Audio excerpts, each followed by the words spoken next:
Hello, Nomads, and welcome to episode 12 of the Nomads of Fantasy podcast. My name is Brandon. I am your host, and I'm also here with Eric.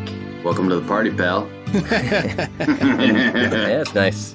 And Dave. Yippee-ki-yay, motherfucker! There we go. Gotta have it. All right, I wasn't gonna pick the obvious one. I wanted to pick. No, that was good. Yeah, I'm glad you guys picked both of those. But yeah, so we decided to watch Die Hard.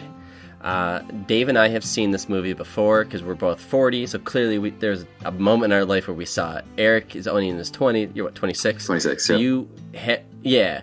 So, yeah, obviously it's a movie that's from before. This movie came out in 1988. You haven't seen it. So you're like, yeah, let's do it. There's a lot of reasons why. Quick little tidbit. That movie came out in July, actually. July 15th, the middle of July, 1988.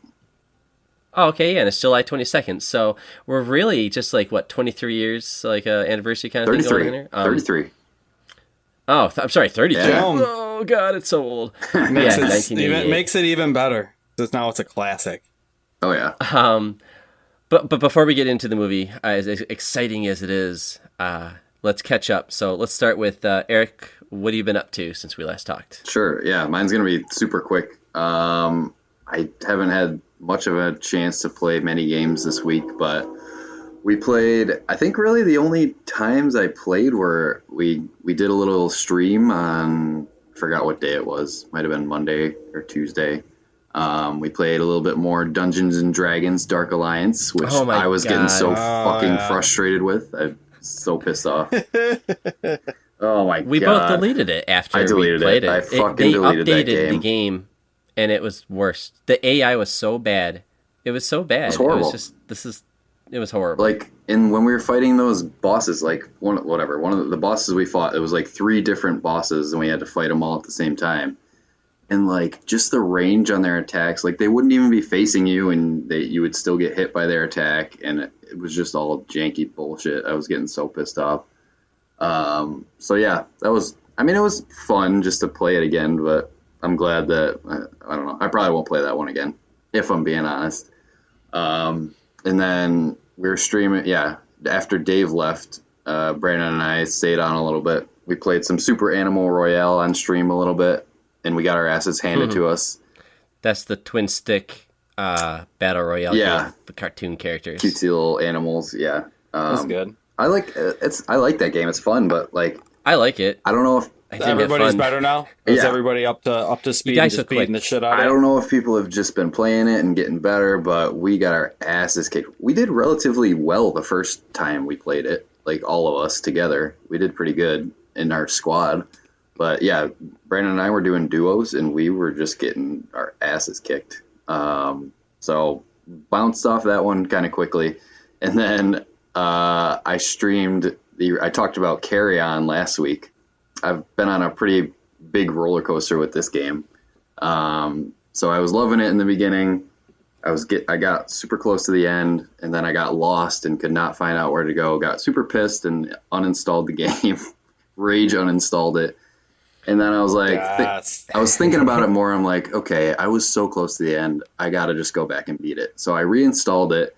I played the rest on. Did you feel shame? Yeah, Did you feel shame when you pressed that reinstall button? Good. No, I didn't. Well, kind of. I did, but I just couldn't get out of my head that I was 5 minutes from the end of that game. I really just wanted to finish it. So I was looking up walkthroughs and where to go and how to maps and how to get back to where I was. So I reinstalled it. I played the rest on stream, and it only took me 15 minutes to find the ending and beat it, and I was satisfied with that. So, and then there's some DLC too. It's Christmas themed DLC, which I started up on stream too, and that was actually really fun. It seems more linear than the main game, so How is it Christmas themed? That seems like a weird. It's in this a weird angle. It's in this facility. I mean, there's Christmas decorations all over the place. There's lights, Christmas lights, and there's you can see outside of the facility. It's snowing and stuff. It's got a light Christmas theme, but it's fun.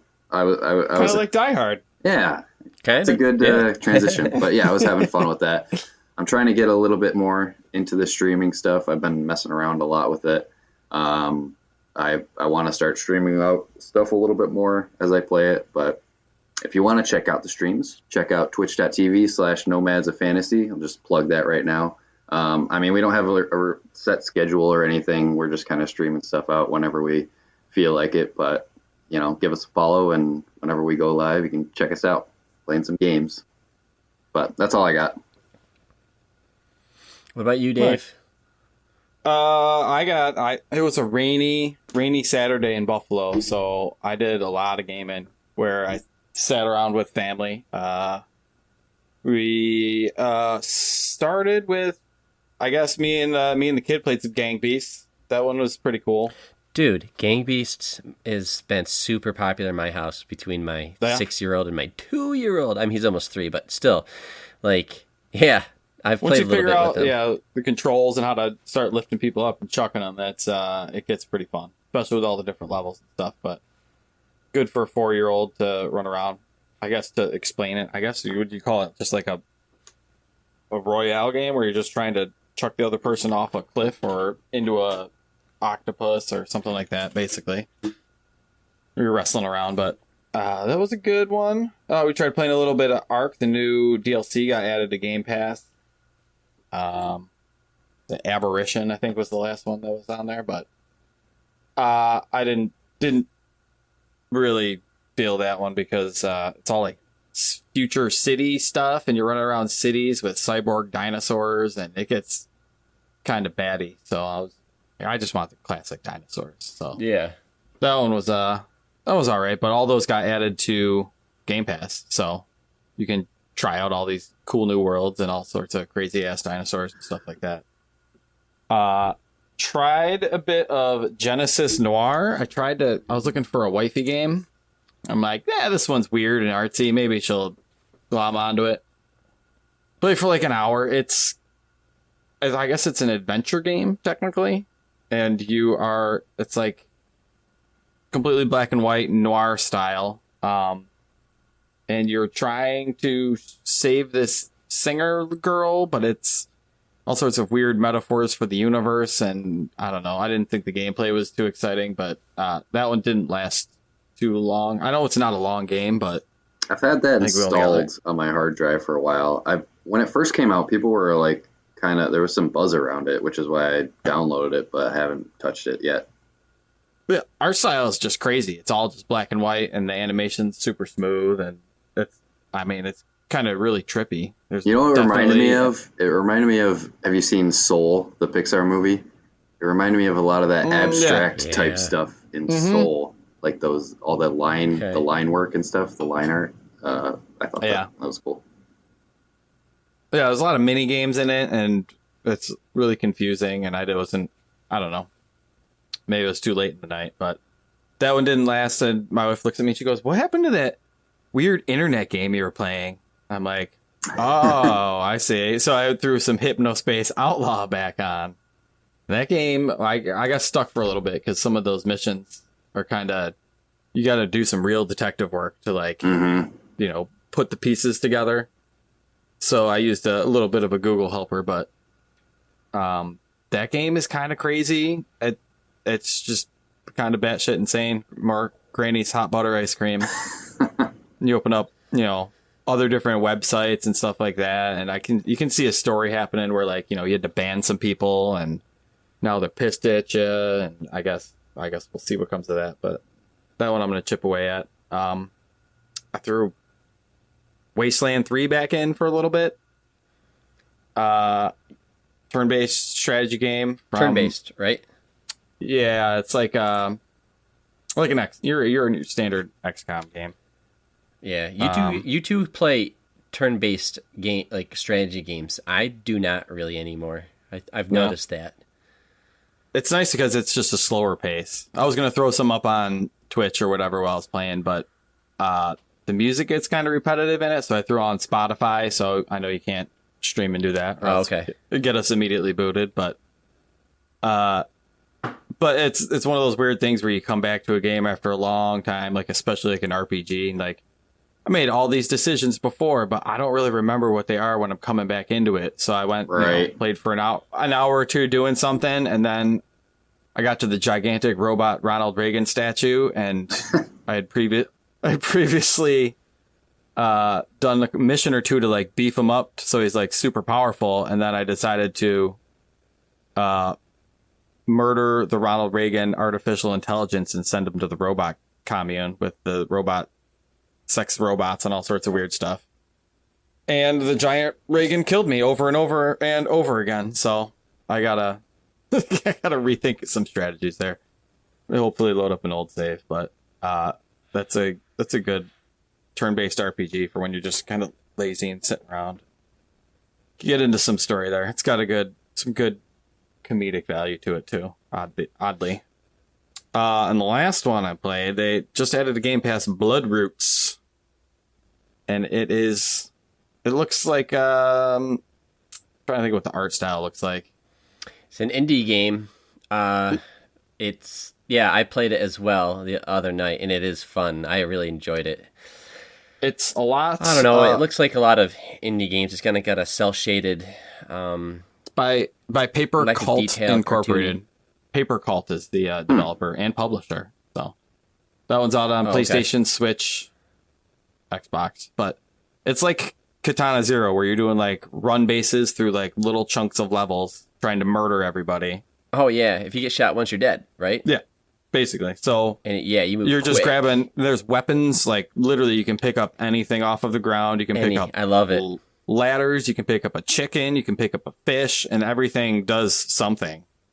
Like there's like the one boards where you get to like, and you can jump extra high because you're using it as a springboard, and it's got a nice wide sweep. But like if your timing's off just a little bit, dudes just punch you once and you just die and have to start the whole thing over. So that one is fun though, but because it's got like a good, cool story, and the cinematography on it is super cool. Like when you finish like a level, a Tarantino guy, it has like that. You guys are selling me on this. I've had it sitting out. I bought it on Switch like when it was super cheap, and I haven't touched it yet. Oh really? Yeah. Oh dude, it's kind of. I had no idea. I literally just download it because that's what I do with Game Pass. I look at maybe like a couple images. I'm like, sure, I download it, I play it. This one is just, it's fun. I don't know. Yeah, don't ruin it. Maybe just know that it's a pretty fun game. There's more. Check it out. So it's got cool 9 out of 10 on Steam, 8 out of 10 on IGN. So. Oh okay. All right. Yeah. So we like it. It never seems like everybody else does. But yeah, it's definitely a cool one to jump into. I get a little frustrated sometimes when I can't get a run going, but this is the same thing with Katana Zero, where like if you can't get through the building this way, maybe try this way the next run, and something weird happens where you can figure stuff out. I do like that. I don't mind that. It's almost like a turn-based strategy because you are repeating the turn. It's just like one long turn kind of thing. Start over. All right. There's some strategy to these games. Yeah. So that was definitely a good one. I'm probably it'll be a little side game I'll nip away at probably for a while. And then that was it for games. I did watch like a couple episodes of My Hero. We're still working through season 2. Wow. Still doing that tournament thing on TV where they're all competing with each other. And the last one we just did where they were stealing headbands from each other, trying to win that contest. I like that little tournament. It's tough because like I'm watching on Hulu and the commercials are obnoxious. Yeah. And then like the episode's like, however many minutes long, but the first chunk, same thing. First chunk, end chunk you can skip. And then like this little tournament in the Coliseum has been like, I don't know, half the season so far. So I guess we'll see where it goes from there. I was going to say that's kind of how the seasons work with My Hero. There's like a big thing for most of the season, and then you get like a little arc at the end where it leads into the next season. That's kind of how it goes with this. But yeah, I was just reminded that I actually did play something else. After I rage quit on Carry On, I booted up Super Hot Mind Control Delete. Have you guys checked that one out? Oh, nice. yeah, okay. Which, I was in the. I have yet to do that. I have it. I had, like I said on last week's episode, this was another one that I've had downloaded for months on end, just sitting there waiting to be played. And I finally just was like, okay, I'm in the mood for some Super Hot. So I checked that out, and it's really cool. I mean, it's basically just more Super Hot, but the twist they added is they made it into a roguelike, essentially. I think they're randomly generated levels, and you're going through each of these scenarios, and like you can get different power ups. Like you can unlock abilities to like start with a random gun, or I think you start with you get 2 hits, and if you get hit twice, your run is over essentially. You have to start over. But you can get like health upgrades and like ability upgrades. Like if you get hit, you can shoot like shurikens out of yourself. It's really cool because you're just going through these different levels, and it's more Super Hot.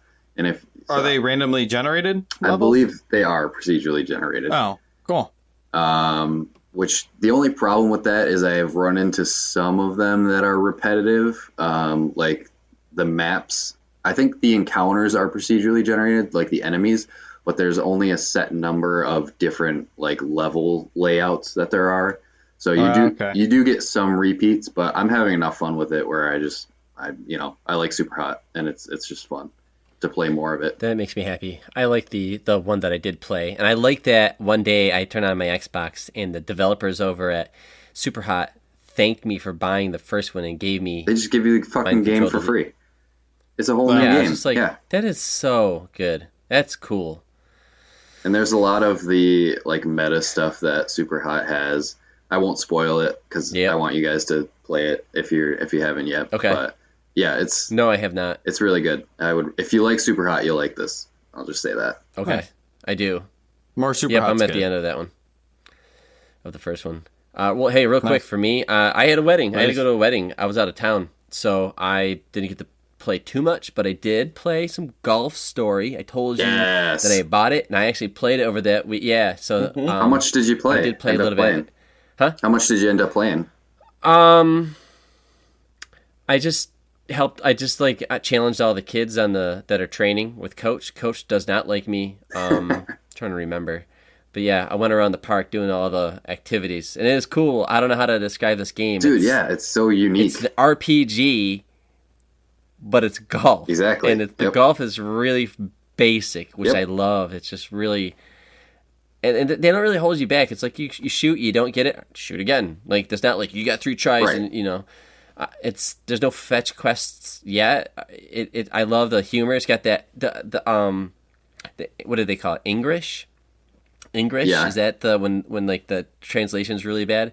Is it like on purpose or what? Because there's I vaguely remember that, but I feel like it is on purpose because okay, so there's like a ice cream truck for some reason on this golf course, and this little kid will just run up, and this guy's like handing out ice cream, and then this kid just steals the ice cream cone and runs away, and he keeps like kind of grabbing things and running away, and he keeps saying "sucked in." Actually, okay, I think instead of sucker. I think that this game was developed in Australia, so that might just be like a cultural Australian thing.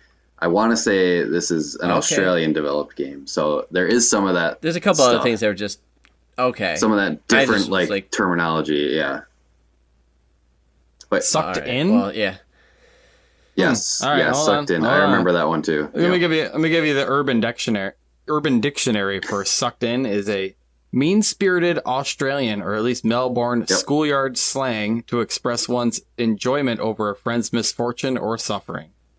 Yeah. Similar to the German word schadenfreude. Yep, so Australian. Okay. Yep. That's Australian slang for you. Boom. That's crazy. Okay, well, thanks for... Now I know. I feel better, actually. Thank you, Internet. Thank you. Other than that, I played more of Neon Abyss. I'm really liking that a lot. That was a good one. Have you beat the first boss in there? I'm having a lot of fun. What's that? Have you beat the first boss in there yet? You gotta do like five runs and then you get to the boss. Oh, no. I keep dying on like the 4th level. I just play in short bursts. Like I said, I didn't get to play too much. I just played it the other night for like an hour. I like roguelikes just for that, just for those little short bursts for stuff like that. Yeah, some of them are too hard. This one, I just love. I don't know. I like it better than that other game where he's got like the red face. Is it Kunai? Are you talking about? No, is that the one I'm thinking of? No, That's a different game. Never mind.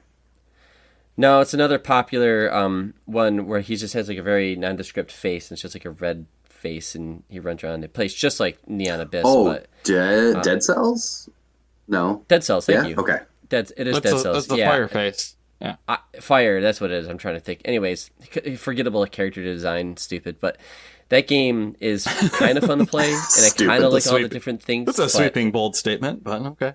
Hey, listen, it's just a hot take on my part. But I don't know, Neon Abyss has a way more charm, way more fun going on, and I don't know, I'm really liking that. So it's kind of giving me the thing that I think I wanted out of Dead Cells that I didn't get, and this game's giving it to me. So I don't know, I'm happy. Sweet. It's Team 17 too, right? That's the Worms crew. I think so. I want to say. I honestly can't remember. I've only played like. Which is good to see. Like, I like to see other things coming out of Team 17. They usually put out some cool shit. So, to me, they're like a stamp of approval. Like I always trust like certain developers or certain whatever.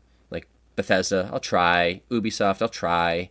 NetherRealms, I'll try. Dude, did you guys see Injustice? It's gonna have. Did you share that? It's gonna have a cartoon for the Injustice series. Awesome. I saw that Resident Evil's also got their CG show on Netflix. I want to check that out. So I love that these games are getting some. Yeah, it's on Netflix. Oh no shit. Yeah. I got it there. So right. yeah, I would like to watch that too. And then whenever we grow balls to play 7, be it on Twitch or. I was gonna say I'll play something. I'll play it if you guys want to watch it. I'll guide you through it. I don't know. I gotta play it. Maybe I'll play it. We all play at the same time, and we just kind of walk into each room together, and we just support each other. Eric can just laugh at us as we scream like babies. Other than that, there's nothing else going on. So why don't we take a break, and then let's talk some Die Hard. Yeah, baby.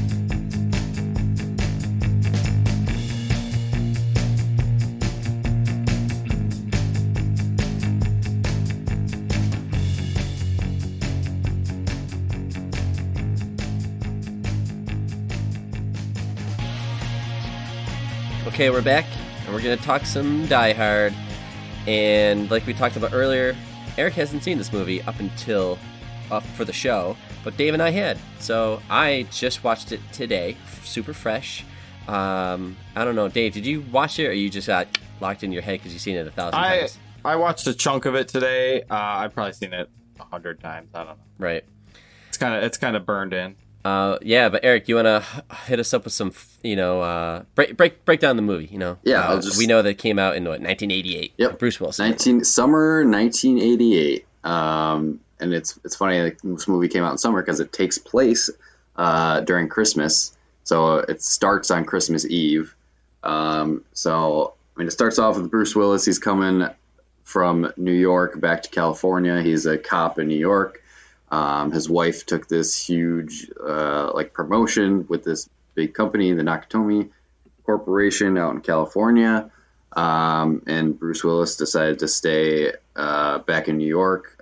So right off the bat, you get this like estranged relationship between Bruce Willis and his wife, Bruce Willis' character, John McClane, and his wife, Holly. And then they have 2 kids. So he's going back for Christmas to see his kids.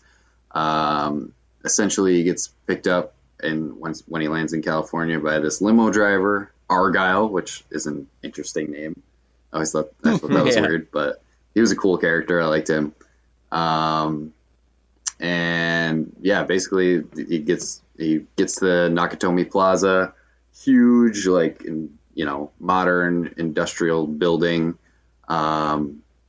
And he goes in, and they're having this huge Christmas party up on one of the top floors. And he meets his wife up there.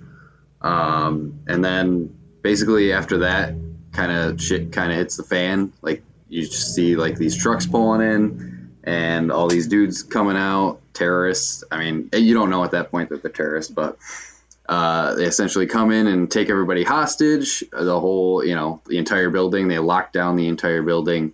And their goal is just to steal these $600 million worth of bonds. Yeah. Which was interesting. Not even that much money either. It was I think it was only like $150 million. I'm like, wow, you guys are going through a lot of effort for not a ton I know, of money, especially I with the guess. military equipment that they had and all that stuff. I feel like they spent a lot of money. Yeah. So already. wait, before Well, it was should I ask my questions now, or should you guys want to ram through the plot? Well, hold on. So the bad guys show up. They take over the building. Everybody's taken over hostage. They want money. Yeah, they want money. And their plan, and the police show up and they suck at their job. Basically. And John McClane is inside taking them out one by one. Yeah, that's essentially it. More or less. Their plan is to like steal these bonds and then blow up the top of the building to like make it disappear. to make it seem like they died in the explosion, so they wouldn't be tracked down after they stole all the money, which was a weird plan, but okay, whatever. It's a standard 80s action movie plot. Like, it's nothing too in depth. But yeah, you got it's based on a book. I thought it broke out of like the 80s action film stuff, because like Rambo and we'll say like Terminator and all those things are like either like super serious murder, like just murder where Rambo's just going through the woods just stabbing motherfuckers. This one's kind of comedy to it. I did It's like got that there was a little bit of levity. lighthearted, funny moments in this. Well, hold on. Yeah, hold on. I want to know, Eric, what did you think of this movie? Because yes, I need to know. I fucking loved it. I thought it was awesome. Okay, thank you. Yes. All right. Okay, but what did you love about it, real quick? I mean, what was it? I don't know. A lot of everything. Like we mentioned, there's, like Dave just said, there's a ton of funny moments. Like I kind of went into this movie not really knowing much about it. The only things I knew about this movie are the famous quotes. You got yippee-ki-yay, motherfucker.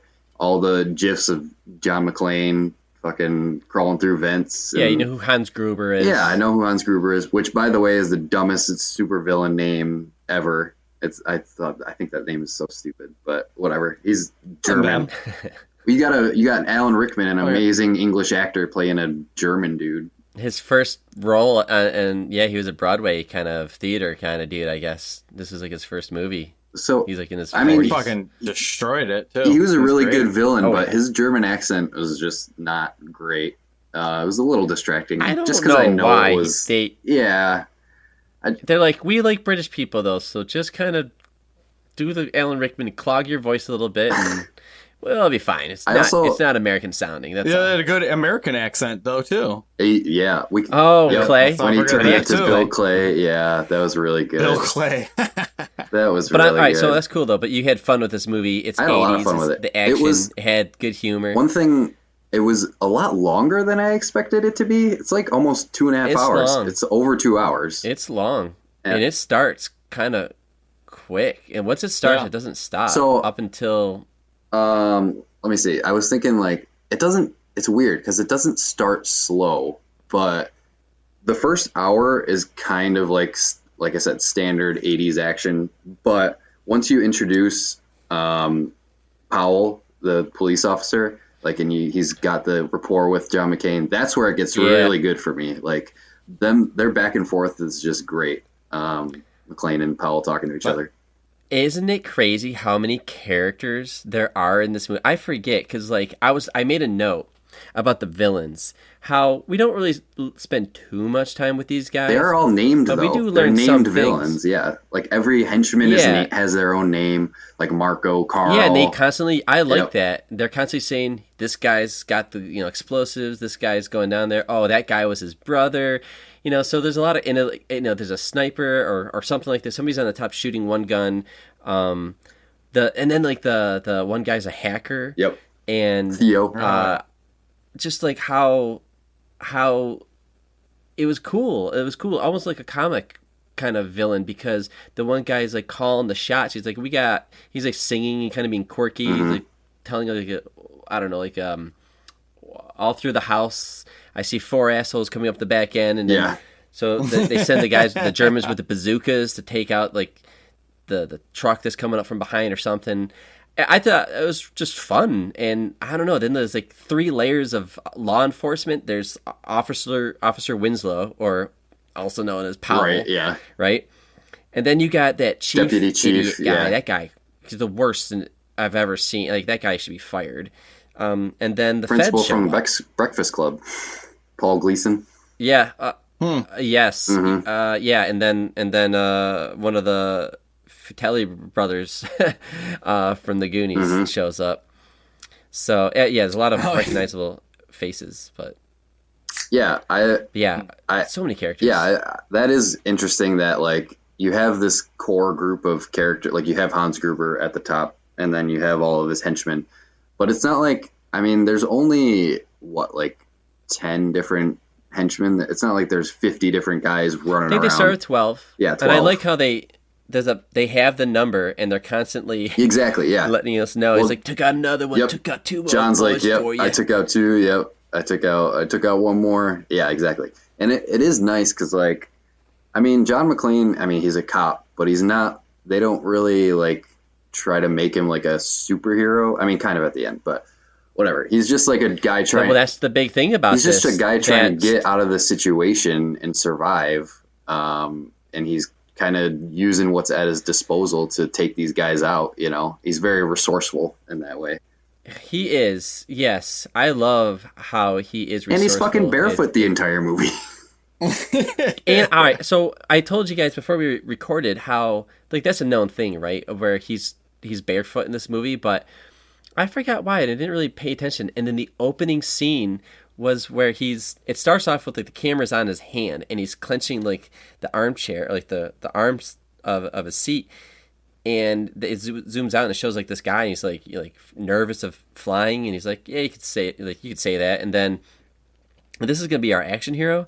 And then the guy gives them a tip. The stranger says like, yeah, you know, like I get off and I dig my feet into like a carpet and I just like, what does he say? Like does something Make with his fists toes. with your toes. Make fists with your toes. Yeah. So McClane's like totally stressed out and he's, you know, totally blue collar, just the way he like acts. And he, you know, when he meets Argyle, he's like, all right, I don't really know much about limos and all that stuff, but I got to see my wife. He goes to this fancy, Christmas party and at the Nakatomi building, and then when he gets into that room with her, she leaves, but he starts doing the thing with the toes, and then that's when all the shit goes show down up at the party, and I'm like, and he just goes to investigate. He's like, oh shit, I think he even looks at the shoes. He's like, and he doesn't put them on, and it's just crazy how that opening scene ties so much to the movie. It's crazy. There are no wasted scenes in like the first hour of the movie. It sets up all the characters super good. It sets up the building because like to have the building be like the building itself is kind of like a character in the movie, right. Where like it is. Oh yeah, in its own right, because like so you know the layout, you know what the lobby looks like, you know what the parking garage looks like, you know what the party floor looks like. And you got all those unfinished floors at the top. The construction and like area. even the little things in the beginning, like you know that you find out that he's a cop in like the first 2 minutes when he's talking to the guy in the plane. Oh you know? And he's cracking wise, smoking cigarettes. One thing I thought was kind of cool was they were talking about how he wasn't an action hero before this. He was a comedic actor because he was on Moonlighting. I remember watching Moonlighting as a kid. Yep. He's a TV guy. Was his thing. Yeah, but everybody was passing it down. This was his first. But it worked out because that's how the Matrix was. Choice. Yeah, but like it's but that's what happened. It's like Bruce Willis made it. They set up like the bad boy, funny, heartwarming guy. Like make it like when he rides in the limo, he sits up front. Like he's just like an everyman. Where like I never rode in a limo either. So it makes him like approachable and likable and all that. Did you notice though that like they called out like Hans is like, what are you, when he's like first meets him on the phone or whatever, the radio. Walkie-talkie, he like, what are you, Rambo? And then like later on he's like something about like Schwarzenegger. He did, he referenced Rambo and Arnold in this. I wrote that down in my notes. Yeah, I thought that was cool. I never noticed that. Yep. I thought that was really funny. And Dave mentioned how the building itself is a character, which is really good. I think they did a really good job with the building. And there's a lot of parts in this movie where it's really effective, like the sense of like height and scale and everything of how huge this building is. Because like there's some scenes where John McClane, there's a lot of scenes where John McClane is hanging over this huge gap in an elevator shaft or like over the side of a building, and it like gives you anxiety if you have a fear of heights. It definitely is effective. Yeah. And the claustrophobia when he's crawling through the vents, like that was like They're so, he's jammed in there so tight. And like, I don't know. I thought all that stuff was really effective in showing how like, dire his situation was where he had to do all this crazy shit. Catching the air vent right there with just your fingers. Oh my God. He fell maybe a story before he caught. He grabbed the first one he was going for. I'm like, God damn, that is some hand strength right there. He's putting a lot of faith in that gun strap to hold his weight up. Yeah, he almost died a few times. Like when one of the roof scenes when he first like encounters the guys or something, like the terrorists or whatever. They're shooting at him. I'm like, man, they are just a horrible shot. He should have been killed. And my wife is like, yeah, they're worse than stormtroopers. And I'm like, they are. It is like plot armor. Like this guy cannot get shot at all. Like everybody's shooting all around him. Another funny thing. Remember the helicopter scene? Yeah. Oh my God. At his feet. Another funny thing. You mentioned that. This is like a trope of, I guess all action movies, but 80s action movies especially, is that guns just have unlimited ammo. Like, I was just keeping track. Unless the good guy. Right. Well, even John McClane, he was firing like 20 shots off in his handgun before he like ran out of ammo. They never showed him reloading a clip or anything, and then he picks up like a machine gun and he shoots like 100 more bullets. I just think it's funny. He's always recycling the dead people's weapons. Right. Like he's great. Yeah. Like kills one, grabs Call of Duty another one. Right there. Yeah, when he's on a roll, he's on a roll. So, but I'm going back a little bit. Like when he first gets to the tower or whatever, he meets his wife, and you find like they kind of bicker for a little bit when they first, get back talking. And like she got a super nice job, so obviously she's the breadwinner in the family. This is more of an overarching Die Hard question. And he's just a New York cop. Is he the dick for not moving out to L.A.? Because obviously he could get another job in L.A. Well, yeah, he's not perfect. Yeah, that's why he's always talking to himself. He's very hard on himself. The whole time, he's, like, uncomfortable. The whole trip, he's just... Yeah. He probably... He's like a blue-collar guy. He's a blue-collar guy. I make the money. Yeah, well, he makes all these references like, oh, fucking California, because he's so used to New York, and he's, like, in this whole strange new world of California. Totally. Yes. But is he a bad husband, though? He's nothing like Ellis. All right. Ellis, oh my God, fuck that guy. That dude, that actor that played him is fucking great. He comes across as like such a perfect LA douchebag. Like he comes off as love that guy. Perfect. When he thinks he's going to be the hero, and like that was a great scene. That was a great scene.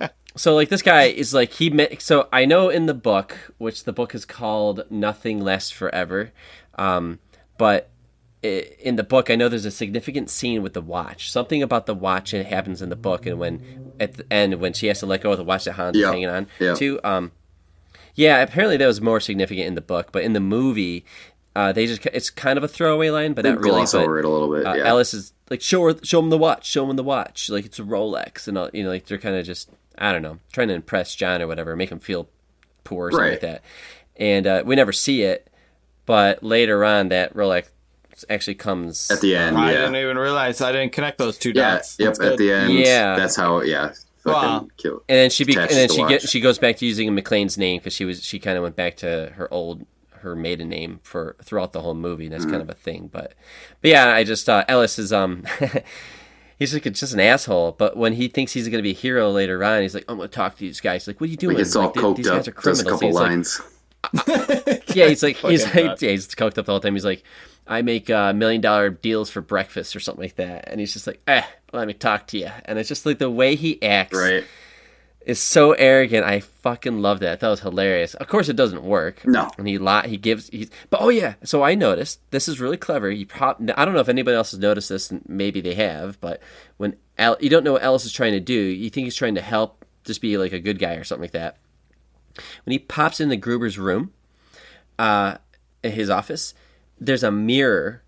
So when you look at the shot, he pops his head on the right side through the door. There's a mirror opposite, and you see his face. So you see two of them at the same time. And I'm like, oh, that's an interesting shot. I wonder why they did that. Like, I wonder if there's some meaning to it. And then the next thing you know, he's like, I can give you something that you'll need to know or whatever. And it turns out to be his name, right? He knows as John McClane. That's he doesn't know him. He just knows the name. He's a Two-Face. And I was like, damn. Die Hard has got some hidden little message in there where this guy pops his head out and reveals that he's a two-faced son of a bitch. So, I don't know. I thought that was a cool little scene in this cool. action movie. I got one earlier, too. Like, terrorists. I was watching some of the directors saying, and the one thing that they said, that because they're saying that terrorists are no fun in movies. Terrorists, like, are usually doing bad things, and you don't feel anything for them. You just want them to just die because they're fucking terrorists. But he wanted to make the terrorists likable. That's why they're robbers in the movie, technically. Right. So, like, well, the credits say terrorists, but in the movie, everybody calls them terrorists, and they're like, we're not. They don't see them. I see them as thieves. Hans, they say as well. Essentially. I mean, that goal, was like one of the keys to making it a summer blockbuster. Their goal wasn't to like kill people. It was just to take the money and run, basically. Yeah. Well, they do walk straight up and just shoot the security guy. They do that, yes. That is true. They have a plan. But... They have a mission, yeah. They're executing a plan. Yeah, and the president of the company gets shot for not knowing something and being stubborn. They're like, all right, you're dead. They just don't care. Mm-hmm. They're bad guys. When they get there, they know that the building, it's like Takagi is the guy's name? Yes. Like, they know all this shit about him, but it's the 80s, so there's no fucking internet. So they don't know what he looks like. Right. I thought that's so interesting. You guys are here to rob this building, and you don't know what the guys look like? You're, like, looking around, and you got all his stats and what area he went to school and blah, blah, blah. And you just know he's an Asian guy, but because there's no internet back then, like, you don't know what he looks like. I just thought that was fucking funny. What'd you think of the technology, Dave? Dude, I was going to bring up the technology. I have it written down here. 80s computers are fucking awesome. The touchscreen and the maps. Remember the first, when John McClane first gets into the fucking building, he goes up to this touchscreen, like, thing. It's like such an 80s, like, chunky monitor and all that stuff. It was, like, so high-tech back in the day. And then the security guard's dash console, I watched like the first hour with my wife, and she was like, it looks like fucking Star Wars with all the colored buttons, and like they make it try to look high tech. I just think it's funny, like high tech 80s stuff is really, really funny. They think more and more back then technology is like more screens, more dials, more buttons, and then everybody's today's colored like buttons. It's like everything's small and you can do so much with like one little screen. The Aliens movies were the worst with Aliens, that. yeah. That's a whole. Yeah, but its its aesthetic is so beautiful. That like, it Die fits Hard, in that universe. You guys don't care, it's like a wall of buttons, not even just like a couple panels of buttons. None of it makes sense. Dude, Star Wars. Look at those Star Wars, ships. it doesn't all make those sense. things popping off. It makes no sense. Like, what do you do? What do you have, like a million light bulbs on the ship? Like, seriously, what? Who designed this shit? It looks nothing like what we make for outer space in real life, but... yeah, I don't know. I like the typography. You guys didn't notice this, but like this movie has really nice typography in the basement car the parking garage, lot, the parking lot, and the parking garage. The very nice typography. I would not have noticed that at all. Also, what company do you know of that has their Christmas party on Christmas Eve? That is true. Like, that is also a fucking weird thing that I saw. Like, I noticed, like, why would you have, like, right. I wouldn't Most people want to spend if it was on Christmas Eve with their families and whatnot. But... You can fuck off, Mr. Takagi. I'm not coming to your goddamn. Dude, that party, people are doing coke. Stuff. Oh, yeah. They're all like banging each other. In the offices, on the desks. There's multiple. There's a lot more titties in this movie than I remembered. That was another thing I wasn't expecting. I mean, I guess I forgot this movie was rated R, but I mean, there's tons of F-bombs and boobs and whatever. Tons. There is a lot of F-bombs. The one, like, he walks past the calendar, like, as he's... he touches he's run away from the terrorist. Nudie poster. Well, that's the second time. He does it twice, the first time he walks past it, he does like a double take and he looks at it. Yes, I noticed that. And then he goes down and he comes back, but when he goes by, he just makes a little hi girls. He says girls and touches it. It gives him like a little dumb shit like that. I thought it was funny. You're making the most of your R rating right there, but yeah, that's a hell of a Christmas party. That does sound like a blast, I guess. I want to say the explosions hold up. Like when John does the really big one and when he drops it down the elevator shaft. I had a problem with that. Oh, really? Okay. I mean, it was cool, but like one tiny brick of C4 makes an entire floor of, this huge building blow out. I don't know about that. I thought it was a couple. It was one. It was one brick of 3 or 4. C4 he dropped. I watched it last night. And he put it on a computer monitor, right? And then put it on the chair. Yeah, he put it on the chair to weigh it down, and then he pushed it out the elevator. I mean, obviously, there could have been like explosive stuff. Yeah, down but in the, this is the 80s where if a car flips over, it explodes. That's what I'm saying. They wanted that huge explosion. I appreciated the big explosion, but I just thought it was funny that it was a tiny thing. Officer Winslow, when we're introduced to him, poor guy, Powell, he's like walking around like, all right, cool. And he hangs out with Huey Lewis in the news, like in the lobby for a little bit there. And they're like, all right, whatever. And like, he doesn't pick up that there's anything going on. And he doesn't get killed. Yep. Oh my God. That was like such a And then scene. he's like singing. He's like, yeah, nothing here. And he like comes and he's like singing all of a sudden. That shot was so cool because you get in the car with him and it's just instantly as slow-mo as a body falling onto the hood. A villain would do that. But that's how John is trying to get this guy's attention. Like, yep. And then he says the great line, "Welcome to the party, pal." I love that. Was such a good line. Yes. Welcome to the party, pal. There's a lot of good one-liners in this movie. He says, he also said when he did throw the C4 down the elevator shaft, he said, "Geronimo, motherfucker." I remember that one. Oh. Yep. Yeah, I was reading something about how like the Yippee-ki-yay was just like a throwaway line. He was trying to make like the camera guys laugh or something like that when they were doing it, and he didn't think they were actually in the most iconic line in the movie. When I was watching this movie with Hans, like when Hans and John actually engage for the first time, that's when he does that at the end. When he's like, "Who are you?" and he's like security guard is like, "I guess again," and he's like fucking with him and all that stuff, and he's teasing him.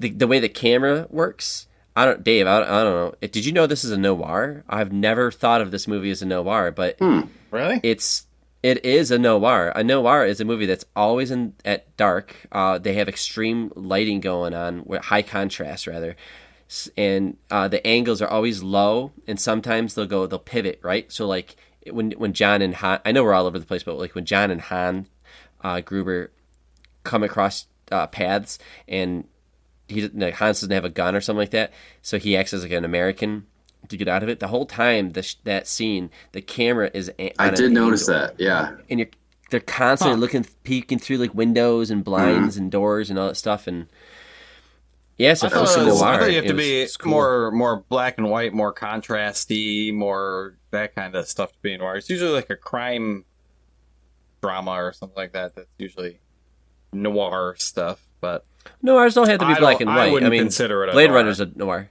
You don't think this is a noir? No. Really? Okay. Don't. We'll see. You're wrong, but okay. I'll have to Google it, and we can argue that later. We'll see. Any other? Erica, is your first time seeing it? Like, I know. Yeah, I knew that you would think that. I knew that you would think that it was awesome because it is a classic, awesome movie. Dude, yeah. Are there any other things that like specifically? So, like with the ending, did the ending throw you off at all? I think I knew.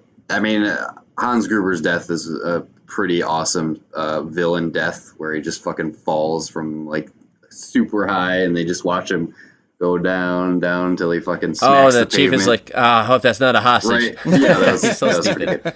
Yeah, I was. But like earlier, that idiot's like, he's like, fuck that chief, man, because Powell's telling him is like that guy in the inside. He's a good guy. I can tell. And he's like, how do you know? And he's like, a guy got thrown off the building, landed on my car. And what does the guy, chief say?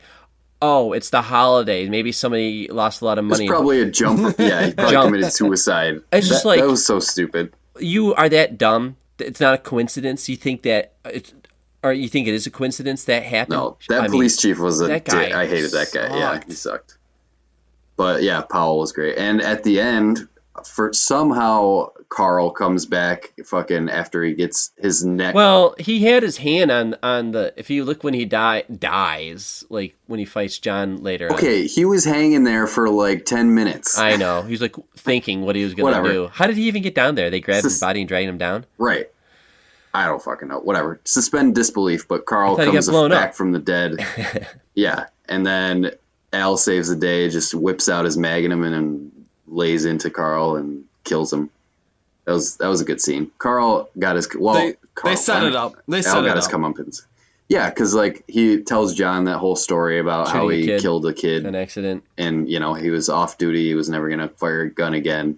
And then at the end, he saves the day, whips out his gun, and just kills Carl like a badass.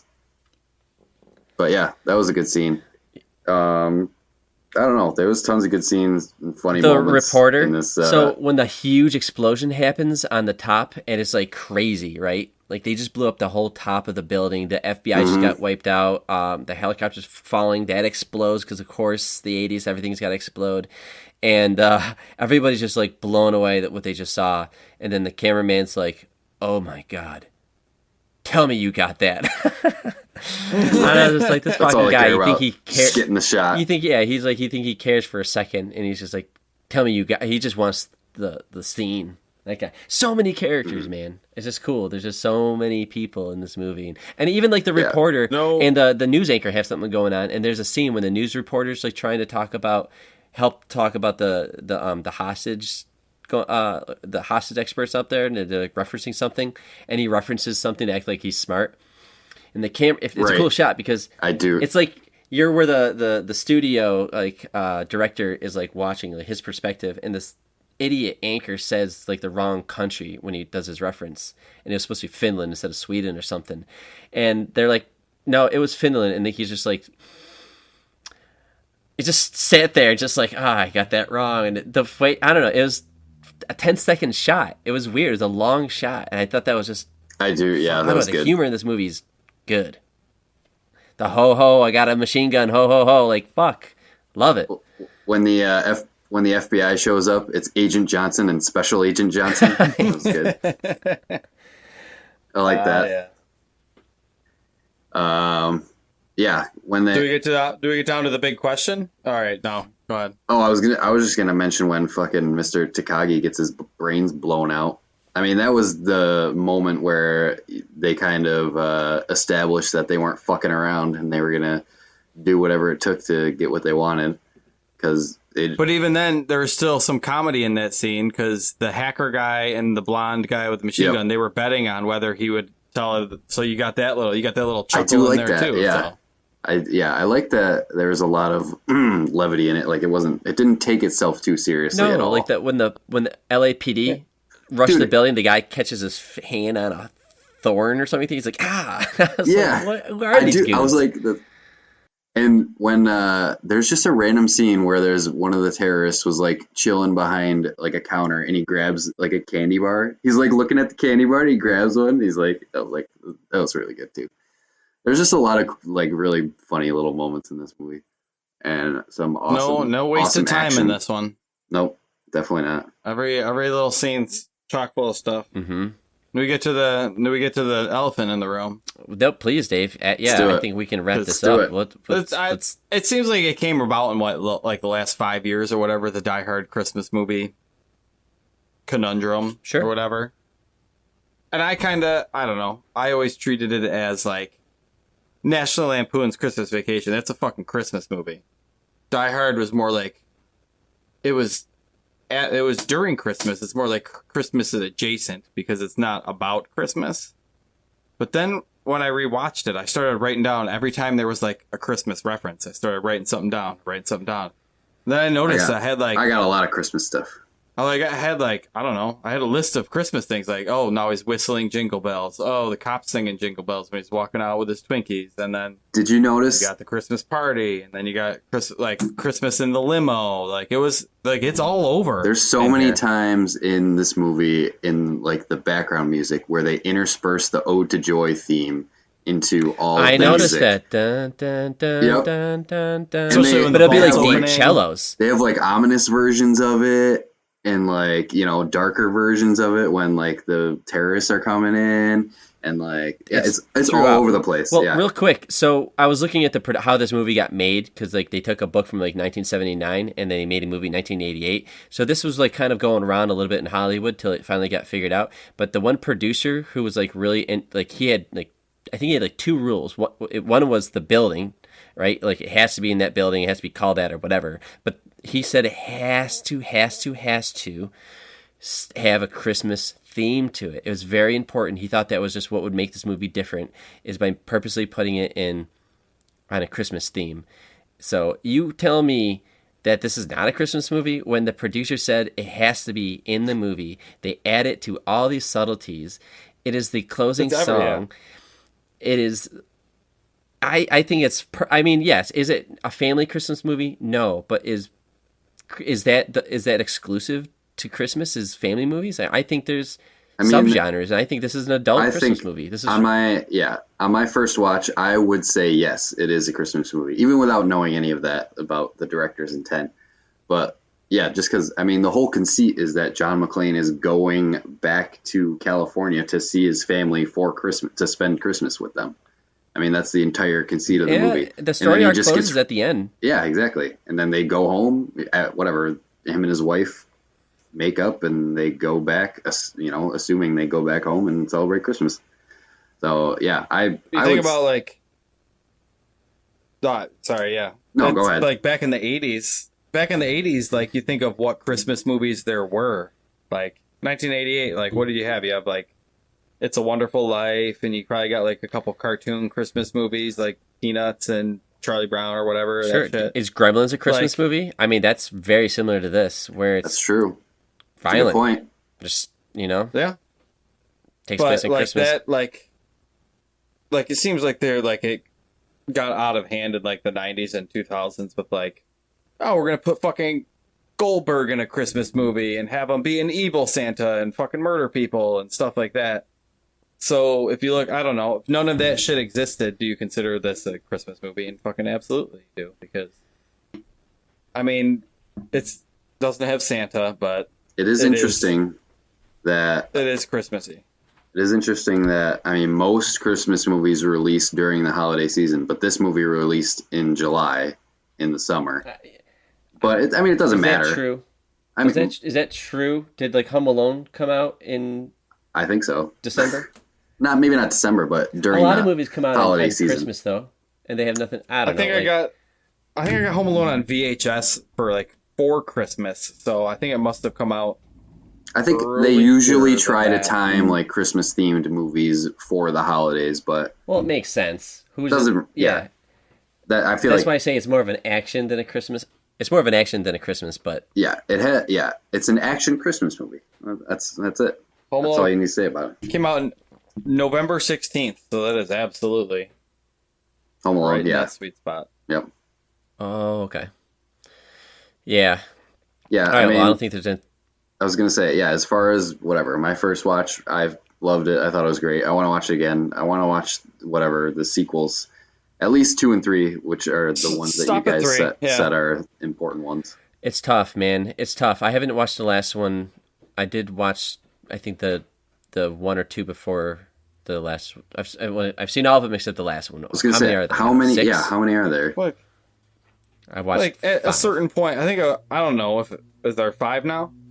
I think it might have been 4. Like you got like John McClane's like jumping off the wing of a Harrier jet over like. It took the Fast and Furious route pretty quickly. They went way too far. Like at 3, he's still like a dude that's a cop that like can fight and he can get the shit beaten out of him too. And I don't know, but after 3, did you notice that, Dave? Like in the first one, he saves a building. The second one, he saves an airport. The third one, he saves a city. The fourth one, he saves the country. And bigger. And the 5th one, he saves the world. Yep. I didn't see the last one because, like, what is he saving? The fucking universe? The galaxy. Yeah, right. I was going to say that. I feel like that's what happens when you have a franchise going that long. In the 4th one, he jumps on, like, a fucking jet fighter, dude. And eventually, that's the one I was talking about.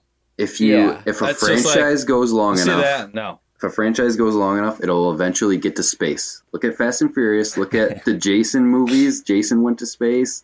Like, Leprechauns in space. Leprechaun, yes. Like, the farther, like, you have to one-up each movie. So the longer franchise goes on, it's always going to end up in space. No. Well, look at Indiana Jones and how that worked out. Fucking aliens showed up and they ruined it. There you go. Wah. All right, closing comments. Nice. We all liked it. I loved it. I'll probably have to watch it again. I might just, I had to rent it on Amazon Prime, so I feel like I should just fucking buy it or buy the first trilogy or something. Just have them on hand. Yeah, it's always on sale. Just pick it up next time you see it on sale. But yeah, I'm glad I watched it. And yeah, I feel like that's a movie I'm gonna add to my list of classics.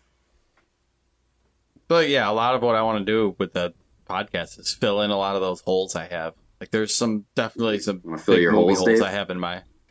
Yes, I'd like Yeah, let's hear some to of fill them. all of my holes. Interstellar. So, hopefully, yeah.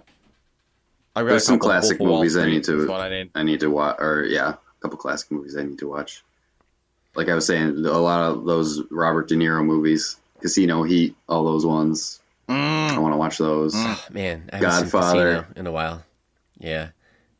Mobster movies are the best. They're always fun. Mm-hmm. Okay, well, yeah, let's fill those holes. But right now, let's take a break, and then we'll play Two Truths and a Lie. Does that sound cool? Sounds good to me. Sounds fucking great. Be right back.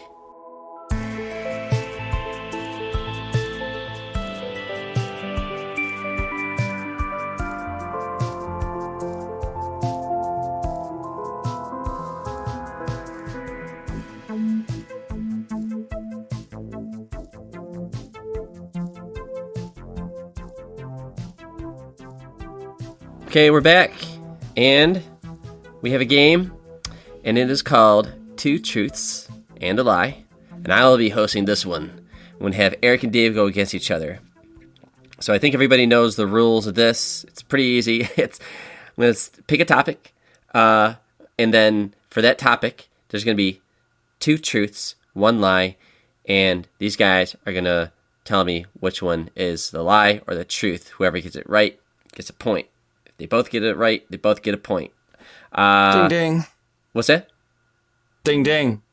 That's for all my points. Oh yeah, well yeah, man, you beat me last week. So, Ding ding. so there's five little topics, and then we're gonna try our best to see which one's the lie in each of those, and then if there's a tie break, then we're just gonna do what we did last time, which was the player count, where it's trying to guess how many people are playing this game online. So okay. Anything else you guys want to talk about before I do this? Otherwise, we're going to get right into it. I got a number in my head. Okay. Ready to go. All right. Yeah. Dave, what's the number? 6. Okay. 1 through... I'm going to go 5, 10. right in the middle. 5? Dave wins. It was 10. Ding ding. wow. This is my first win.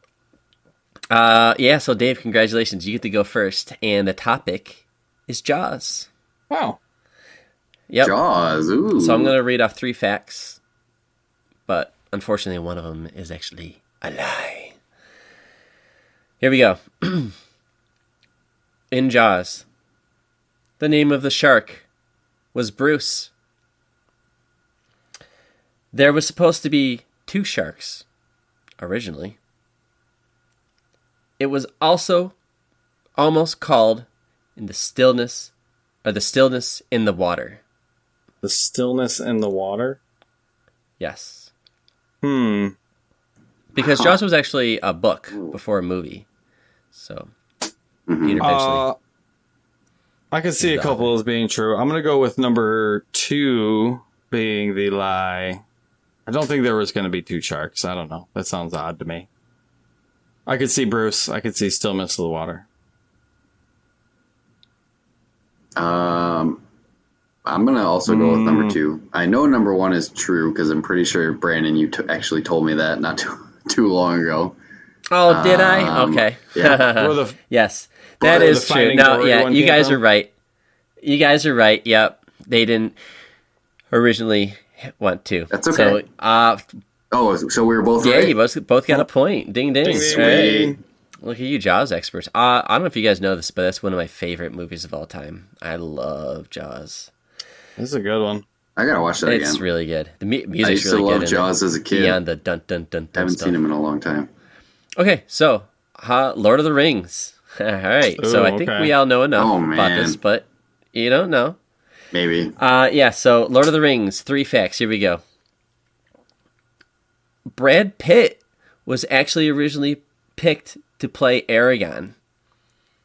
The Fellowship of the Ring had a budget of only $93 million, but it pulled in $897 million. Sean Connery was offered the role of Gandalf for the trilogy, but he turned it down. Those are your 3 facts. Knock yourself out, Eric. That's a tough one. So this is me. Oh man. Although, who wasn't wanting to be in this movie? It's crazy. I feel like I remember the Sean Connery thing. I could be wrong though. Numbers could be easily fudged. Well, right. Some movies are so big that the numbers can be like, whoa. Yeah, and Brad Pitt for Aragorn, huh? That's interesting. I like your inflection when you're reading these. It makes them more convincing.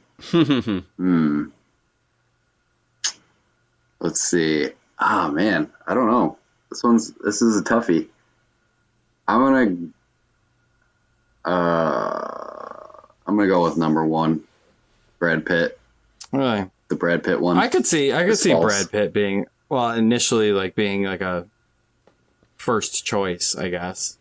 Sean Connery, I could see that just because he would be an interesting wizard, I guess. I'm gonna guess this is number 2 because I think it probably cost more than $93 million to make that movie. Is my initial guess. I'm second guessing. It's just insane. $897 million from like less than 100. It's insane. That's actually true. Eric called it out. Brad Pitt was originally. Yes. Fuck yeah. Ding dong. So, yeah, I don't know. I know it's kind of a boring one to throw in the numbers, but when I saw that, I was like, that's just a crazy fact. Like, it almost pulled in $1 billion in like 2000, what, 1? That's 2000? insane. Is that just from the first movie, or is that from the first trilogy? Like, total? The Fellowship of the Ring.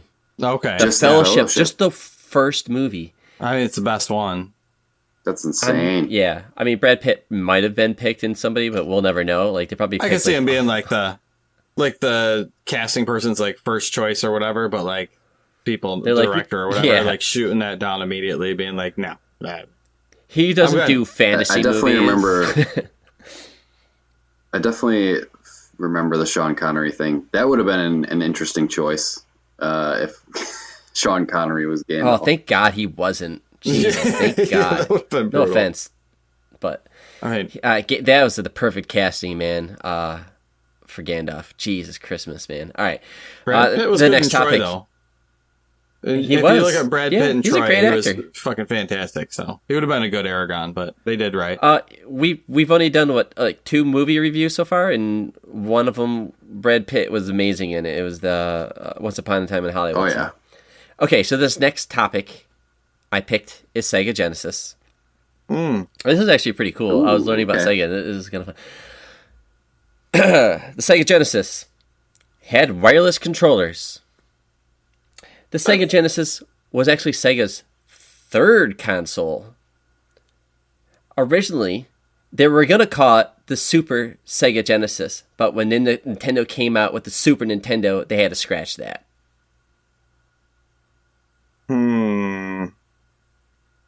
Dave first. First one was the Sega Genesis had wireless control. Oh, I'm sorry, Dave first. Yeah.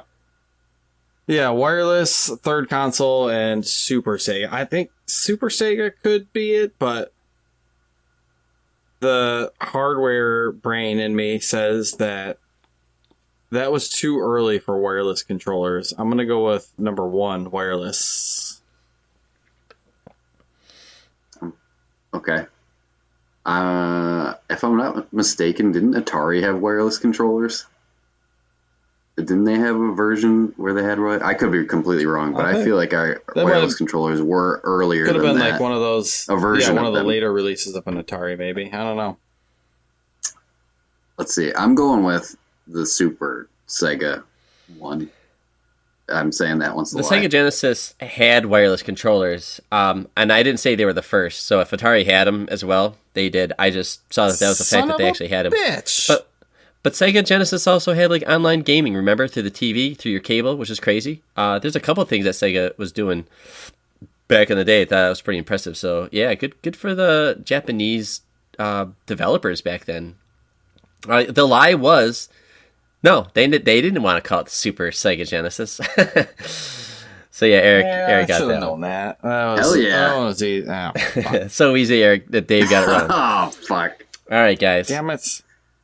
Let's go to this one. This is kind of fun. Right. I was gonna say, I think I already won. Now I think it's 3-1. No, you guys both. Oh, I see what you're saying. But what if you go on a losing streak and Dave? He still has a chance to tie this. So wasn't there only one left? But if you no, there's two. There's two left. Yep. Oh, there's two left. If you get either one of these ones right, six of them. All right, ready? No, fine. So we can. I was gonna say we could tie. Yes. But haven't we done 3 already? We've done Jaws, Lord of the Rings, and Sega Genesis. Okay, I'm an idiot. And now we're going into... Never mind. Numbers are tough. So we could tie. Yes. We could tie. We could. Okay. Or if you win, then it's over. All right, ready? Halo 2. I am going to share these 3 facts. Are you guys ready? Halo 2. Ron Perlman, voice character in this game, somewhere deep inside. Did you know that? Maybe. I don't know. Is it true? We don't know. Halo 2 had a 4-player co-op mode originally, but because of the limitations of the console, they had to remove it and go back to 2 like they did in the first game. And Halo 2 spawned the term NoobTube back in 2004 because of that game. So Ron Perlman is a voice actor in Halo 2. Halo 2 wanted to have 4-player co-op, but because of limitations, had to go back to 2 like the first game. And the third one, this is the game that spawned the term NoobTube. Who's first on this one? Me? Yes. Okay, this is a little tricky because I know that Ron Perlman was at least in the Master Chief Collection, like the remade cutscenes. I don't know if he was in the original Halo 2 though, because we just played that. I remember him voicing a character in that. Fuck. Second one was 4-player co-op, but they had to scrap it. What was the third one again? NoobTube? Yeah, they spawned the term NoobTube back in 2004 in that game. The players, obviously, Halo didn't be like, that's called NoobTubing.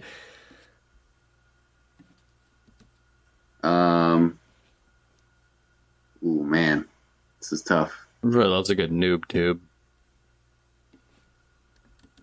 Are you so for Ron Perlman? Are you counting the original or original? Like this is the 2004 Halo 2. Original. Yeah. Okay. I don't know if they replaced voices or not in the new one. Maybe they did. Maybe they didn't. That's okay. Man, these are all good. These are all believable. I see what you're saying. Like, oh shoot, if I know he's in the game, did they add him in the remake, or is Brain trying to trick me? Right, that's what I'm. And like, was it? Exactly. Yeah. That's what's going through my head right now, funny. And I'm debating. I don't know if I'm just in my own head or if that's actually Halo true. 2 was a big deal, man. That was a big deal for Xbox. They had a huge hit with Halo 1, so Halo 2 was like Microsoft's chance of, putting like, hey, we're a console that's going to be around for a while. So, yeah, it's crazy. I'll just say number 3. Number 3, Halo 2 didn't. You're saying no, that didn't. Whoa! I still got to pick. Didn't. No, yeah. Don't. But you're saying that they didn't make the term. That's not where the term NoobTube came from. That's where. Yeah. What are you thinking, Dave? I don't know if there was a noob tube in Halo 2. I don't know what gun would be the noob tube. So I'm thinking that could be the lie, but if I guess the same as Eric, I'm going to lose anyways. So I'll say 4-player co-op. Seems like David, because you're good. You're okay. You're good. That is the lie. Okay, There good. was So I was no- gonna say because Okay, that was debating on that 360, one. right? What's that? Halo 2 is 360. Halo 2 is 360 original Xbox. Halo 2 was in a 360. Yeah, there's only 2-player co-op in that one. Yeah, that seems a little bit too much. Yeah, 4-player co-op didn't come good. out until 3 or 4. I'm trying to think. I know if it's in 5, but everybody has to be online. I don't think there's ever. I thought that was believable because you said that they wanted to do it, but they took it out, which I believe that. But that was a good one. That was a good one. What gun was the noob tube in Halo 2? I have my facts here. Do you have this information? Yeah, the Halo. I'm curious because I always think of the Call of Duty underbarrel grenade launcher as my noob tube. Thoomph, thoomph. Oh, okay. That's my standard. I'm just curious what I'm getting the Halos down. I gotta crank through about 3 or 4 of them before 5 comes out. Know Your That's Meme small, has hopefully. NoobTube Halo 2. It's because of. Let me see here. What is this? It was a grenade launch mode that was attached nice. to Underbarrel? the assault rifle. Nice. Okay. Okay. Same thing. Yeah. Alright, perfect. Which I always thought it was a COD thing, you know. That's where I heard it. But apparently it spawned from Halo 2, so that was a cool little fact. All right, well, hey, Nice. shit, here we go. Eric, your chance to win it, or Dave to steal it and take you guys into the final round. Ooh. All right, so I didn't get too crazy with the topics. I think Jaws is the one that was kind of random, but we've already talked about a lot of these things. So, yeah, surprise. Skyrim. Talking some Skyrim. Okay. Nice. Yep, I just know you guys know these games, so I want to give you guys a chance. Skyrim. The actor who voiced Mario also voiced the dragon at the end, Parthenax. Conversations between Bethesda and George R. R. Martin, or George R. R. Martin's whatever people, almost made Skyrim into a Game of Thrones game. The Lord of the Rings famous One Ring to Rule Them All is an Easter egg buried deep, hidden in one of the Dwemer buildings that was only recently found. Really? So the 3 facts are: the guy who voiced Mario also voiced the dragon at the end of the game, Parthenax. Charles Martinet. The conversations, there were conversations between Bethesda and George R. R. Martin about making Skyrim actually into a Game of Thrones game. And if you look deep in one of the Dwemer rcaves and buildings and all that shit underground, you'll find the One Ring to I Rule wonder Them what All it Easter egg. does. I'm first here. I could So see. you got to think, like, the guys at Skyrim, they're big fans of Game of Thrones and Sure. Lord of the Rings. I mean, that's... I could see the Mario voice actor thing. I could see number 3 with the ring being an Easter egg somewhere. I don't know what it would do. That's my kind of curiosity as to, like, what would the One Ring do in Skyrim? But I don't Probably think just a that named. It's probably just a named ring that doesn't even. The It gives you One like a Ring. little health boost or something. makes you invisible or something. could be. I'm gonna go with number 2 though. Skyrim and Game of Thrones were no. You don't mix oil and water. That's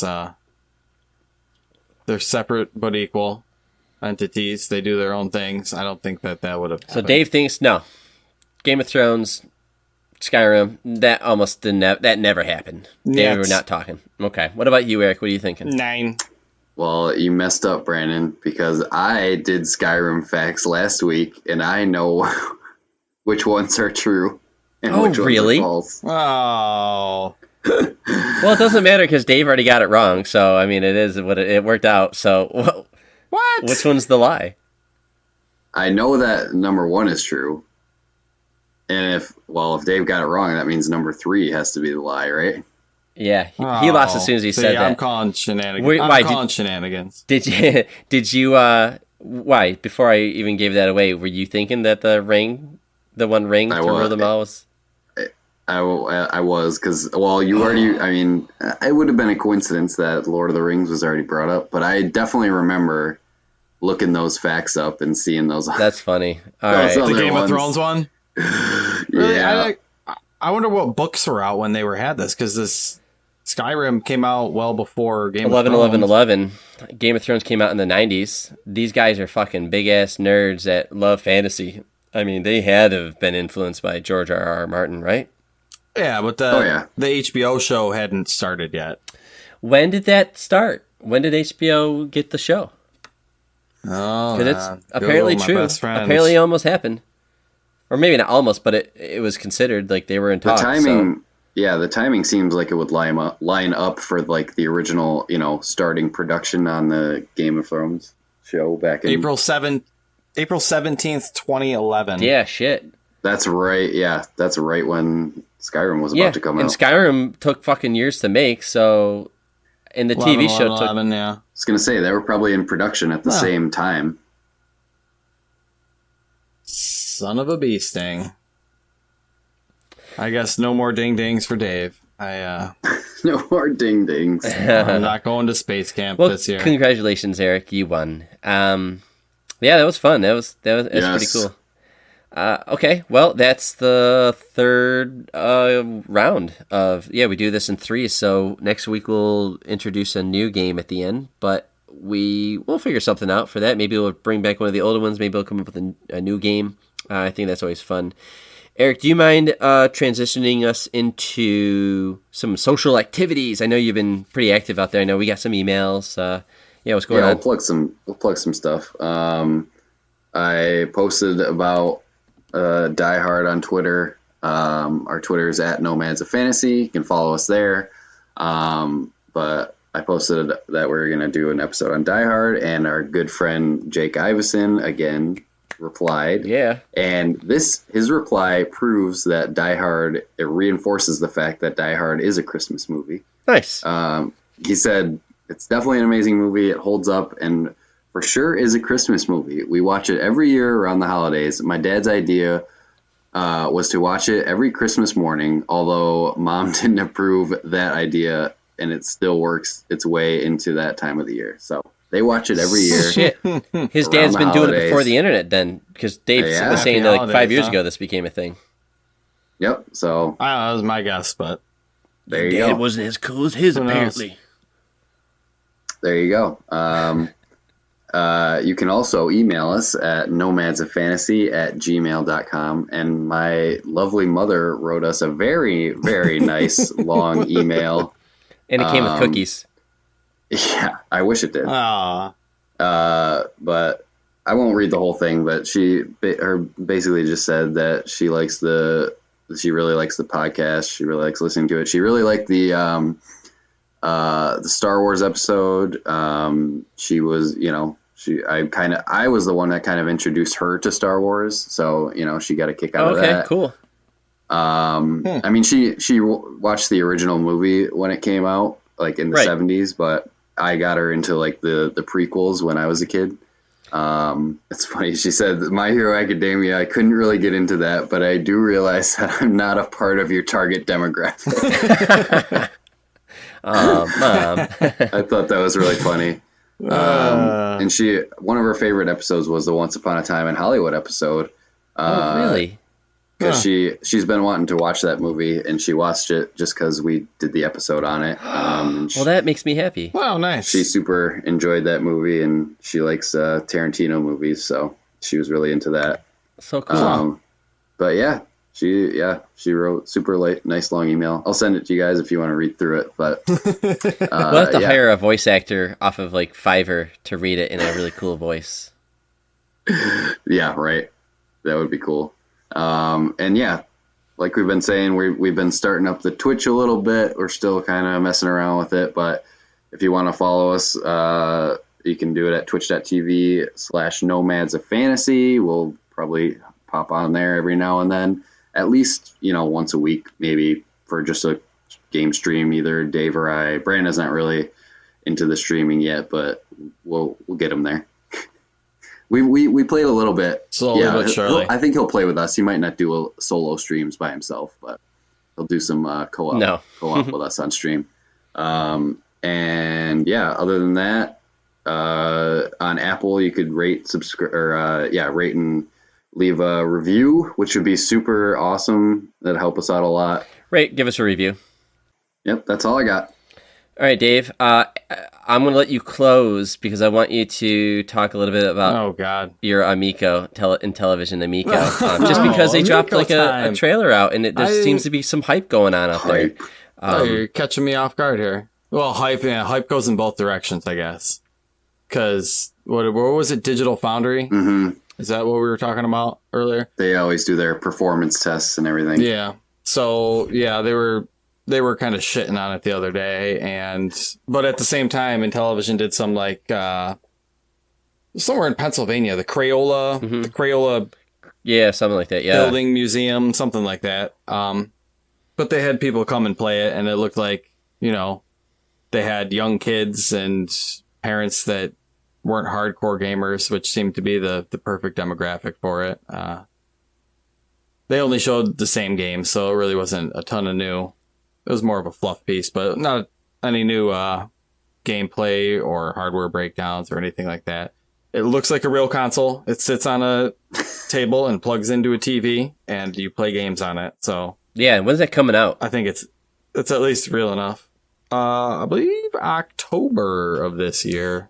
All right. So assuming there's no production issues or it doesn't get pushed back again in like August or something like that, which, I mean, whatever. I don't know. What was Miyamoto's old saying? A released game, a rushed game is always horrible, but a delayed game is sometimes great, or something along those lines. But well, if they push it, I'd rather than push it back and have it be good than try and rush it out or hit dates and stuff like that and not have enough of them, or rush games out that are shitty, because I don't want a steaming pile of garbage like the VCS. So. No, yeah. The only reason why I wanted to plug it is because I know that Steam is like coming out with their console finally, and it's like going against like Switch. Oh, yeah. So Steam's gonna definitely, like Valve's what's it called, Steam Box or something? Steam Deck. Yeah, it's gonna take I don't know. I think all eyes are gonna go on that because that's the new console. Because we don't get to see new consoles coming out. Like it's Nintendo, Sega. True. I'm sorry, Sega, Nintendo, PlayStation, and Xbox. It's those three, and everybody else that tries fails, right? Looking at OnLive, Ouya, or whatever stupid name that was. Ouya, and then Amazon has, or what, Google has something, right? Like Stadia, whatever that crap is. Amazon had Luna. They have their Luna streaming service, which, yeah. And I think like it sucks because Intellivision can't catch a break. I think they are definitely the underdog. But I was on Clubhouse, and I was just hanging out with a bunch of people in this one room. We're talking, and these guys are like some of them are in their 30s, some are in their 40s, and they were reminiscing about the days of playing couch co-op. And I was just listening to them talk for a little bit about this stuff, and they really seemed to yearn for it without saying something. I didn't say anything with Intellivision, but maybe I could have. But you want to be a brand ambassador? I've been publicly, yes, I've been very anti this console. I just think that's going to die. Like, I'm not saying that it's a bad product. I just think it doesn't stand a chance. So why bother? But I shouldn't do that. Steam Deck's going for a completely different. Like, people that are buying Steam Deck are not the ones that they want buying. Well, I'm sure they'd like them to buy an Intellivision, but that's not their, I guess, target demographic. If you look at the video from the Crayola thing, it was a lot of kids and families. Kids are having a fucking good time. The mom could pick it up. The grandma can pick it up. I think it's people like our age who know what it's like to play in the couch co-op, and we want to make sure that our kids had a chance to experience that because they don't get to do that with Fortnite and Call of Duty and Halo and all the other games out there. So I think it's interesting. I wanted to plug it. The price point worries me though. Like, $250. If it was like $199, it would certainly be a little more accessible to people.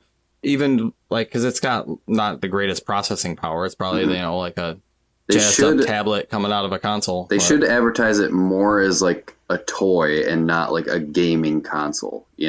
Like they should. I don't know. They need to do something fancy with their marketing. Their marketing isn't the best. Yes, they could do much more. Yeah.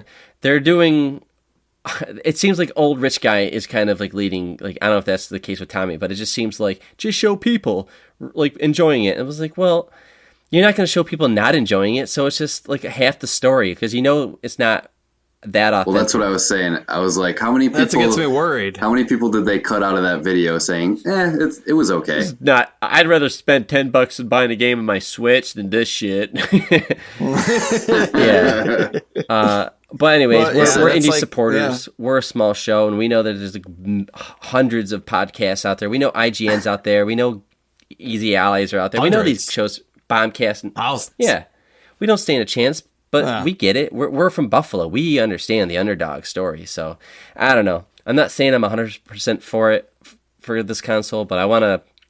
When this thing comes out, we're all going to get together, and we're going to stream out our first impressions on it, and it's going to be great. There will be a stream. We're all sit in the same room, couch co-op, the way it was meant to be. Yeah, and we'll give an honest interview if they are listening. If any of them want to like talk about this console with us, like, we are your demographic, and you want to have a real shot at this doing well, I think you talk to people like us, people who make a podcast about games, people who play games, people who champion indie games. So why wouldn't we be a good voice for you? But yeah, good. I don't know. We're a new show, so maybe they'll hear it and the console's already been out. Okay, I think we ran out of things to talk about. I had a blast watching Die Hard. I'm glad that we all enjoyed it. Yeah, it was awesome. Super cool that we got some social activity. You guys got anything last you want to say? Nope. Die Hard is a badass movie.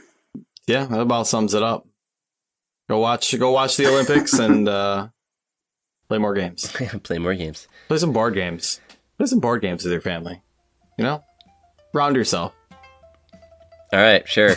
I can see Brandon's just grimacing in the Discord chat. Somebody just farted in his face. Board games? Why would I play a board game when I have video games?